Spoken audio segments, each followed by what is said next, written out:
Mi jefe masculino me despidió, sin saber que soy dueña del 90% de las acciones de la empresa. Estaba a la mitad de la revisión de los datos de ventas trimestrales, cuando Martín irrumpió en mi oficina. Sin golpear, sin cortesía. Solo una entrada ruidosa y deliberada, diseñada para desestabilizarme. Típico. «Elena», gruñó, arrojando una carpeta sobre mi escritorio. «Necesitamos hablar. Ahora». Miré la carpeta, luego al hombre bajo cuyo mando había trabajado durante los últimos 4 años.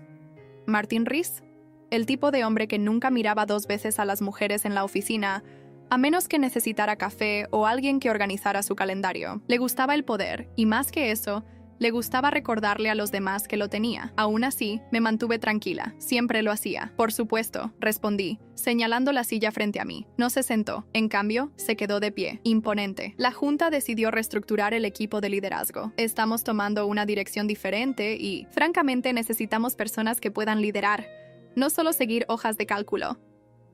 Parpadeé, atónita por medio segundo. «¿Me estás despidiendo?» Él sonrió, como si hubiera anotado un tiro ganador en el juego. «No seamos dramáticos. Te estamos liberando de tu puesto. Con efecto inmediato.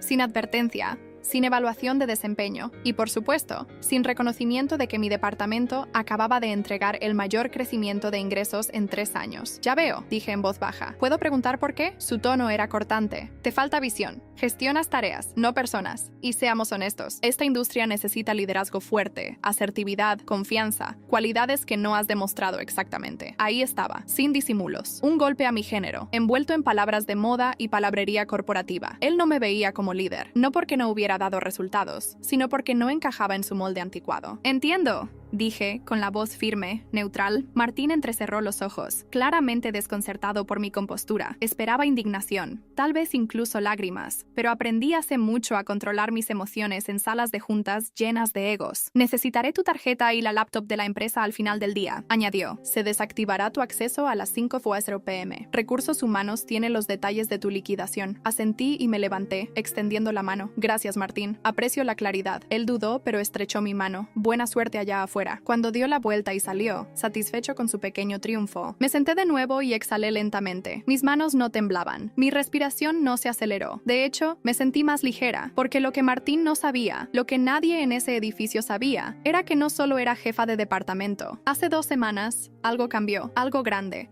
y había estado esperando el momento adecuado para usarlo. Miré la foto enmarcada sobre mi escritorio. Mi padre, sonriendo orgulloso en la ceremonia de inauguración del primer oficina regional de la empresa, la misma empresa de la que Martín me acababa de despedir. Pasé mis dedos por el borde del marco. «Me dijiste que esperara, papá, que esperara hasta que llegara el momento adecuado». Me levanté y comencé a empacar mis cosas. No llevé mucho, solo unos pocos objetos personales. Una taza que mi equipo me regaló la Navidad pasada y una pila de cuadernos viejos llenos de ideas que nunca llegaron más allá del escritorio de Martín. Afuera, la oficina zumbaba de curiosidad silenciosa. Algunos compañeros me miraron con una mirada de simpatía. Otros evitaron el contacto visual. Nadie hizo preguntas, pero vi los pensamientos en sus rostros. ¿La despidieron? ¿Qué hizo mal? Salí del edificio con una pequeña sonrisa educada y sin más alboroto. Cuando salí a la luz del sol, sentí el peso de 15 años dentro de esa empresa desvanecerse de mis hombros. Pensaron que habían terminado con mi carrera, pero lo que realmente hicieron fue darme luz verde. Tomé mi teléfono y envié un único mensaje a mi abogado. «Es hora. Prepara todo». La respuesta llegó casi al instante. «Entendido. La reunión de accionistas se puede programar dentro de los próximos 5 días hábiles». Miré de nuevo el edificio de cristal,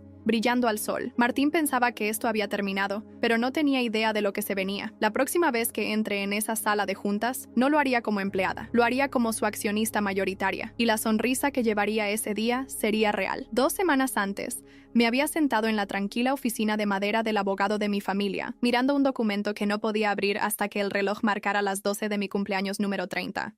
A mi padre siempre le gustaban los toques teatrales. Decía que hacían que las cosas serias se sintieran significativas, y aparentemente esta era una de ellas. «Elena», dijo el señor Harrington, nuestro abogado familiar de toda la vida, con un tono cálido y paternal, «tu padre dejó instrucciones muy claras. No debes abrir este sobre hasta tu cumpleaños número 30, no un día antes». Sonreí educadamente, medio curiosa, medio divertida. «¿Qué es esto? ¿Una especie de tarjeta de cumpleaños atrasada?» Él me miró con una expresión que decía que sabía lo que contenía y que no iba a arruinar la sorpresa. Tu padre era un hombre de visión, dijo en su lugar, y confiaba en ti más que en nadie. Esa frase permaneció conmigo en los días que siguieron. Mi padre, el fundador y ex-CEO de la misma empresa que ahora me había despedido sin ceremonia, siempre creyó en la previsión, en planificar con anticipación, y creyó en mí. Cuando él falleció hace 5 años, la empresa cambió. Se volvió más fría, más calculada, menos centrada en las personas y más en los números. Martín se unió poco después, encantando a la junta, presumiendo su MBA y desmantelando lentamente la cultura que mi padre había construido. Yo me quedé, pensando que podría proteger lo que quedaba. Pero ahora me di cuenta de que mi padre sabía que algo como esto podría suceder y se preparó para ello. En la mañana de mi cumpleaños, abrí el sobre sola, sentada en el mismo lugar donde él solía leer el periódico cada domingo, con la luz del sol entrando por la ventana, un cálido silencio en el aire. Dentro había una carta y un documento formal con sellos estampados. Desplegué la carta primero. Estaba escrita a mano en la caligrafía ordenada de mi padre. Elena, si estás leyendo esto, has cumplido 30 años, y eso significa que estás lista. Yo nunca lo dudé, ni por un segundo. Has pasado tu vida trabajando el doble por la mitad del reconocimiento. Lo vi los sacrificios, las noches largas, la integridad que nadie más notaba. También vi cómo cambió la empresa después de que me fui, y supe que podría llegar un momento en que necesitarías algo más que un asiento en la mesa, así que te di la mesa. Hice una pausa, parpadeando fuerte. Mis manos temblaban levemente mientras me volvía hacia el documento detrás de la carta. Era un acuerdo de fideicomiso, archivado y notariado. Según el fideicomiso, el 90% de las acciones de la empresa que mi padre había retenido cuando dejó su puesto habían sido colocadas a mi nombre, guardadas hasta que cumpliera 30 años. Con plenos derechos de voto activados de inmediato, 90%. Lo leí 3 veces, luego una vez más solo para asegurarme de que no estaba soñando. No solo era accionista, era la propietaria mayoritaria, la accionista controladora. Todo mi cuerpo vibró con incredulidad, adrenalina y algo más, poder. Poder tranquilo, medido, innegable. Llamé a Mr. Harrington de inmediato. ¿Es esto real?, pregunté, apenas pudiendo sacar las palabras. Sí, respondió simplemente. Tu padre estructuró el fideicomiso para evitar registros públicos. Era a prueba de fallos. La Junta no tiene idea, a menos que decidas contarles. ¿Por qué no lo activó antes? Quería que experimentaras la empresa por tus propios medios primero, ver quién se rebelaría, decidir si lo querías antes de usarlo. Esa línea me golpeó fuerte. Pasé años siendo subestimada, pasada por alto, ignorada en las reuniones. Vi a Martín recibir elogios por ideas que yo había sugerido en silencio. Vi a compañeros hombres ascender más rápido a pesar de hacer menos. Sonreí a través de todo eso, pensando que la paciencia y el trabajo duro pagarían. Ahora me di cuenta de que no era el tiempo lo que faltaba, era apalancamiento, y de repente lo tenía. Agendé una cita de seguimiento con Mr. Harrington para el día siguiente. Hablemos de lo que sigue, le dije. No perdió el ritmo. Prepararemos los documentos para convocar a una reunión de accionistas. Notificaremos a la Junta una vez que todo esté listo. No los notifiques aún, le dije, hasta que dé la orden. Hubo una pausa en la línea. Elena, ¿puedo preguntar qué estás planeando? Miré por la ventana de mi apartamento, observando el tráfico pasar. Las personas corriendo, ajenas a que todo estaba a punto de cambiar. Estoy planeando entrar en esa sala de juntas, dije con calma, y mostrarles exactamente a quién intentaron despedir. No me presenté a la entrevista de salida obligatoria. Recursos Humanos llamó 2 veces. Luego envió un correo electrónico. Los ignoré ambos. En cambio, me senté en un discreto rincón de una cafetería en el centro, tomando un flat white mientras Mr. Harrington revisaba el borrador final de la solicitud de reunión de accionistas. Ahora era oficial. Sobre el papel, yo tenía el 90% del poder de voto de la empresa, una realidad legal y financiera que Martín nunca habría anticipado. ¿Estás segura de que estás lista?, preguntó Harrington, ajustándose las gafas mientras deslizaba los documentos sobre la mesa. Una vez que presentes esto, estarás lanzando una granada en su sala de juntas. Lo miré a los ojos, mi voz firme. Ellos sacaron el pasador en el momento en que me despidieron. Él asintió levemente. Está bien. Los documentos eran simples, como suelen ser las cosas más poderosas. Un aviso formal de una reunión especial de accionistas con un solo tema en la agenda. Revisión del liderazgo y nombramiento de una nueva dirección ejecutiva. Martín no lo esperaba. Ese era el punto. Todo su estilo se basaba en el control a través de la confianza. Desbordaba las reuniones con jerga. Pasaba por encima de las voces más calladas y utilizaba el encanto como arma cuando era necesario. La Junta, en su mayoría hombres mayores que apreciaban su desfachatez, Lo había dejado manejar todo sin control durante demasiado tiempo. Pronto descubrirían cuán frágil era ese tipo de poder. Les entregaré el aviso el viernes por la mañana, continuó Harrington. La reunión se fijará para el martes. Eso les da 2 días hábiles para entrar en pánico. No pude evitar sonreír. Perfecto. Esa tarde, me senté con Caroline Winters, la fiduciaria que había gestionado las acciones desde la muerte de mi padre. Era astuta, discreta, y tenía una memoria de acero. He visto cómo ese hombre ha desmantelado el legado de tu padre, ladrillo por ladrillo, dijo, deslizando una carpeta sobre su escritorio. No le debes cortesía. Dentro de la carpeta estaba todo lo que necesitaría para el martes: certificados de propiedad, registros de votación y un resumen detallado del rendimiento de la empresa bajo el liderazgo de Martín. Puntuaciones de satisfacción de empleados en declive, aumento de la rotación, gastos excesivos en privilegios ejecutivos y una trayectoria de ingresos plana a pesar de un mercado en crecimiento. Él ha estado escondiéndose bajo proyecciones infladas, dijo Caroline de manera directa. Si esto continúa, llevará la empresa al desastre en 2 años. Asentí, absorbiendo cada palabra. Dejaré que los números hablen por sí mismos. Cuando salí de su oficina, pasé junto al mural en el pasillo, una pintura al óleo de mi padre, de pie frente a la primera sede de la empresa. Él era más joven en la pintura de lo que lo recordaba en vida. Su mano descansaba sobre el hombro de una pequeña niña con un vestido rojo. Él creía en el legado y en las personas, y aunque ya no estaba aquí, todavía podía sentir su mano sobre mi hombro. Para la mañana del lunes, el zumbido sobre mi repentina desaparición se había convertido en rumores a gran escala. Recibí mensajes de antiguos compañeros. ¿Qué pasó? ¿Renunciaste? Martín actúa como si no hubiera pasado nada, pero Recursos Humanos está rara y extrañamente callado. Lo que sea que hayas hecho, espero que estés bien. No respondí. Aún no. El silencio formaba parte del plan. Quería que Martín estuviera confiado, seguro de que me había borrado de la historia. Déjalo jugar a ser rey un poco más. Déjalo subestimarme una vez más. Esa noche, me paré frente al espejo, probándome el traje azul marino que había comprado para ocasiones especiales, pero nunca había usado. Era elegante, ajustado, limpio, el tipo de atuendo que se usa cuando entras a una sala no para pedir poder, sino para poseerlo. Practiqué lo que diría, no un discurso, solo unas pocas líneas, precisas, medidas, innegables. La verdad haría la mayor parte del trabajo por mí. El martes por la mañana llegó fresco y claro, la ciudad bulliciosa como siempre, ajena a que dentro de una sala de juntas todo estaba a punto de cambiar. Llegué 10 minutos antes, caminando con tranquila confianza más allá de la recepcionista. Ella me miró 2 veces, pero no me detuvo. Arriba, las luces de la sala de juntas ya estaban encendidas. Podía ver movimiento a través del vidrio esmerilado. Mr. Harrington me recibió junto a los ascensores, su expresión inexpresiva pero tranquila. «Están ahí dentro», dijo. «Martín ya está hablando. Él piensa que esto es solo otra revisión trimestral de estrategia. No por mucho tiempo». Respiré lentamente. Alicé el frente de mi chaqueta y di un paso al frente. La puerta de la sala de juntas se abrió con un suave clic. Las cabezas se giraron, las conversaciones se detuvieron. Y Martín, a mitad de una frase, se congeló al verme. «Elena», dijo levantando las cejas. «Esta reunión es solo para los miembros de la Junta». Sonreí educadamente, colocando los documentos de propiedad sobre la mesa. «Exactamente». Luego tomé asiento en la cabecera de la mesa. El silencio en la sala de juntas fue absoluto. Martín me miraba desde el extremo más lejano de la larga mesa de roble, la confusión reflejada en su rostro, seguida de incredulidad. Prácticamente podía ver cómo giraban las ruedas en su cabeza, tratando de colocarme nuevamente en la caja que pensaba que me había cerrado la semana pasada. «Elena», dijo de nuevo con la voz más aguda ahora. «Esto es una reunión de la Junta. Como ya mencioné, no se permite la presencia de empleados». «No estoy aquí como empleada», respondí calmadamente. «Estoy aquí como accionista mayoritaria». Esa frase cambió toda la energía de la sala. Los miembros de la Junta se miraron entre sí. Algunos se tensaron, otros se inclinaron hacia adelante con interés.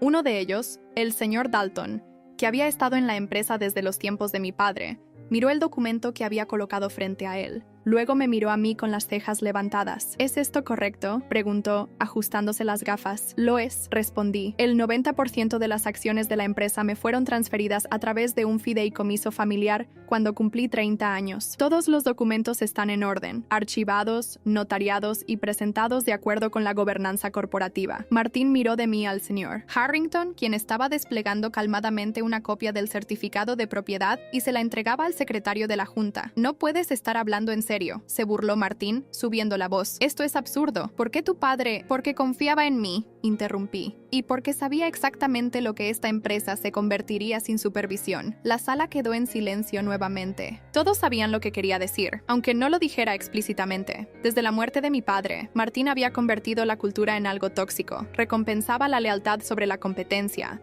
la apariencia sobre los resultados, Y los números ya comenzaban a reflejarlo. Vamos al grano, continué, abriendo la segunda carpeta que había traído. Como accionista mayoritaria, he convocado esta reunión especial para revisar el liderazgo ejecutivo actual, incluida la posición de director ejecutivo. Martín se levantó ahora, su rostro enrojecido. Esto es un golpe, una venganza personal. ¿Crees que puedes entrar aquí? Y... No estoy pidiendo permiso, dije, finalmente subiendo mi voz lo suficiente como para dominar la sala. Estoy ejerciendo mis derechos. Luego deslicé el informe financiero sobre la mesa. Hablemos de rendimiento. No necesitaba dramatismo. Los números hablaban por sí mismos. Satisfacción de los empleados caída un 38% en 2 años. Rotación en departamentos clave aumentada un 47%. 3 denuncias de discriminación a nivel alto en revisión por RRHH. Crecimiento de ingresos plano en un mercado en auge. He recopilado testimonios de jefes de departamento, encuestas de empleados y auditorías financieras. También he documentado el uso indebido de fondos de la empresa, viajes no autorizados, bonificaciones excesivas a ejecutivos e informes engañosos a los inversionistas. Miré a Martín. Todo aprobado bajo tu liderazgo. Los miembros de la junta comenzaron a hojear las páginas. El señor Dalton lucía genuinamente perturbado. El CFO, que había estado en silencio hasta ese momento, se inclinó para susurrar algo al abogado general, quien comenzó a escribir inmediatamente en su tableta. La mandíbula de Martín se apretó. Estás manipulando los datos para hacer que tu pequeña fantasía de venganza parezca legítima. No necesito manipular nada, respondí. Tengo evidencia. Confiabas en la suposición de que nadie lo suficientemente poderoso te cuestionaría. Esa suposición se termina hoy. Dejé que eso flotara en el aire por un momento. Con efecto inmediato, dije, sacando el último documento. Estoy presentando una moción para destituir a Martín Rees como CEO de esta empresa. Como accionista mayoritaria, mi voto es suficiente para aprobar la moción. El secretario de la Junta parecía atónito. ¿Tú? No necesitas un segundo voto, dije simplemente. Poseo el 90%, una mayoría según cualquier definición. El señor Dalton aclaró su garganta. De acuerdo con los estatutos de la empresa, la moción está en pie. Con efecto, una vez completada la documentación, Martín golpeó la mesa con la mano. No puedes hacer esto. Ya lo hice. No fue necesario llamar a seguridad. Martín no ofreció resistencia, pero mientras salía furioso, con su rostro retorcido entre rabia e incredulidad, noté algo remarcable. Ya no parecía poderoso, parecía pequeño. Una vez que la puerta se cerró tras él, exhalé lentamente y me volví hacia el resto de la junta. Esta empresa merece algo mejor, dije. También lo merecen sus empleados. Y a partir de hoy, eso es exactamente lo que van a recibir. El señor Dalton asintió lentamente, formando una leve sonrisa. Bienvenida de nuevo, Elena. Al final de la semana, el cartel con el nombre de Martín había sido retirado de la puerta de la oficina del CEO. No me mudé a la oficina de inmediato. No necesitaba el simbolismo de un escritorio más grande para confirmar mi posición. Tenía algo más importante que hacer primero: reconstruir el alma de la empresa que mi padre había comenzado. El lunes siguiente a la reunión de accionistas, convoqué una reunión general de todo el personal en la sala de conferencias principal, el mismo lugar donde Martín una vez mostró proyecciones de ventas como si fueran medallas de guerra y repartió elogios vacíos a los mismos pocos ejecutivos una y otra vez. Pero esta vez, la energía era diferente, curiosa, vacilante, esperanzada. Los empleados entraron lentamente, murmurando entre sí. Las primeras filas estaban vacías, como si nadie quisiera parecer demasiado ansioso. Algunos se veían nerviosos, otros sospechosos. Ya habían sido quemados antes. Estuve sola al frente de la sala, sin notas, sin diapositivas, solo mi verdad. Algunos de ustedes me conocen. Comencé. Algunos de ustedes solo conocen lo que les han dicho, pero déjenme comenzar diciendo esto. No vine aquí para tomar poder, vine aquí para restaurar la confianza. Algunas cabezas se inclinaron. La gente estaba escuchando. Durante años, esta empresa funcionó con la fuerza de su gente, con sus ideas, sus noches largas, su creencia de que lo que estábamos construyendo importaba, y en algún punto eso se perdió. Hice una pausa, dejando que el silencio llenara la sala. La semana pasada me despidieron, dije, sonriendo levemente. Me dijeron que no era lo que esta empresa necesitaba, que me faltaba el liderazgo para llevarnos al futuro. Algunas personas se rieron, nerviosas al principio, pero la tensión comenzó a cambiar. Mi honestidad los estaba desarmando. No me defendí, no en ese momento, porque sabía algo que Martín no sabía, que el liderazgo no se trata de volumen o vanidad. Se trata de visión, respeto y levantar a las personas que realmente hacen el trabajo. Miré a la multitud, cruzando miradas con algunos rostros conocidos, ingenieros con los que había trabajado durante años, asistentes que siempre fueron pasados por alto, analistas junior que habían estado atrapados bajo capas de ego corporativo. A partir de hoy todo cambia. Durante las siguientes 2 semanas hice algo radical. Escuché, me reuní con jefes de departamento, líderes de equipos, becarios, recepcionistas, personal de limpieza. Pregunté qué no estaba funcionando. Pregunté qué necesitaban. Pregunté quiénes pensaban que merecían más de lo que estaban recibiendo. Y luego actué. Promoví a Maya del equipo de servicio al cliente a jefa de experiencia del cliente, un rol que había estado desempeñando de manera no oficial durante un año, mientras su gerente real se llevaba el crédito por cada éxito. Traje de vuelta a Kevin, un brillante desarrollador de productos que había renunciado después de ser constantemente pasado por alto, para promociones a favor de hombres menos calificados. Reestructuré completamente el departamento de RRAHH. Las quejas que se habían acumulado en carpetas olvidadas, las leí todas. Varios gerentes de nivel medio fueron despedidos discretamente en la primera semana. Personas que habían cultivado culturas de miedo y favoritismo bajo la supervisión de Martín. Luego lancé algo que mi padre había soñado alguna vez, la iniciativa People First, un nuevo programa interno para reconocer la innovación, premiar la colaboración y promover la equidad, sin importar el título del trabajo. No más redes de susurros, no más techos de cristal, solo buenas personas haciendo un gran trabajo, y finalmente recibiendo el crédito por ello. Una tarde caminé por los pasillos de la oficina sola. La energía era diferente ahora, más suave, más brillante. La sala de descanso volvió a tener risas. La gente se quedaba hasta tarde porque quería, no porque temiera lo que pasaría si no lo hacía. Los escritorios estaban decorados nuevamente. Fotos de familias, plantas, personalidad, cosas que lentamente habían desaparecido bajo el reinado de Martín. En un pasillo tranquilo, pasé junto a una pizarra cerca del área de ingeniería. Alguien había garabateado con marcador azul. Ella regresó. 3 palabras simples, subrayadas 2 veces. Me quedé allí un momento, leyéndolo una y otra vez. No, ella tomó el control. No, ella despidió a Martín. Ella regresó. Eso significaba más que cualquier título que ahora tuviera. La semana siguiente, finalmente me mudé a la oficina del CEO. No porque necesitara el espacio, sino porque era el momento. El cartel era nuevo, elegante, de acero cepillado con letras simples y elegantes. Elena Wren, directora ejecutiva. No llevé mucho conmigo, solo una foto enmarcada. Mi padre y yo en el día de apertura de la empresa, ambos sonriendo, ambos esperanzados. La coloqué en la esquina del escritorio y me senté, no con un sentido de conquista, sino de continuación. Esta no era solo mi empresa ahora, era mi responsabilidad y tenía la intención de honrarla. Habían pasado exactamente 12 meses desde el día en que me despidieron, 12 meses desde que salí de este edificio con una caja de cartón y una sonrisa educada, despedida como no lo que la empresa necesitaba. 12 meses desde que Martín me despojó de mi título, sin saber que tenía algo mucho más poderoso. Y ahora, mientras estaba frente a las mismas puertas de vidrio, esta vez con un traje a medida, una carpeta de cuero elegante bajo el brazo y todo el peso del futuro de la empresa sobre mis hombros, sentí algo inesperado. No ira, no triunfo. Solo paz. Hice un gesto a la recepcionista de la entrada, que se puso de pie en cuanto entré. «Buenos días, señora Wren». «Elena, por favor», dije con una sonrisa. «Todos estamos en el mismo equipo». Los ascensores sonaron suavemente mientras subía al último piso. Lo que antes era el dominio de Martín, ahora era mío. Pero no lo remodelé para mostrar. Mantuve el escritorio original de nogal, las mismas ventanas amplias con vistas a la ciudad. Lo que cambió fueron las fotos en las paredes, imágenes de nuestros empleados, de los retiros de equipo, de lanzamientos de productos liderados por nombres que tan a menudo habían pasado desapercibidos. Y en la pared de fondo, justo detrás de mi silla, colgaba un gran retrato de mi padre. No como un monumento a él, sino como un recordatorio para mí. Me senté en mi escritorio, abrí mi laptop y comencé a revisar el informe trimestral. Fue nuestro trimestre más fuerte en 5 años. Satisfacción del cliente aumentada un 23%, retención de empleados aumentada un 41%, ingresos rompiendo récords. Pero lo que importaba más era cómo lo habíamos logrado. Ética, colaboración, transparencia. La cultura de la empresa había cambiado. La gente ya no susurraba quejas sobre el café, hablaban libremente y realmente eran escuchados. Los ciclos de retroalimentación estaban abiertos. La diversidad y el liderazgo se habían duplicado. No solo trajimos buenas personas, finalmente, les dimos un lugar para crecer. Hubo un suave golpe en la puerta. «Pasa», dije. Era Maya, ahora jefa de experiencia del cliente. Sus ojos brillaban incluso detrás de sus gafas. «¿Estás lista?», preguntó. «Nos están esperando en la sala de conferencias». Me levanté, alisando el frente de mi blazer. «Hagámoslo». La sala de juntas también se veía diferente ahora, no en decoración, sino en presencia. Por primera vez en la historia de la empresa, la mitad de la junta eran mujeres. Varios miembros eran menores de 40 años. Traían nuevas perspectivas, hacían preguntas más difíciles y tomaban mejores decisiones. En el centro de la mesa estaba Richard Tanaka, uno de nuestros nuevos asesores estratégicos, una mente brillante, un buen corazón.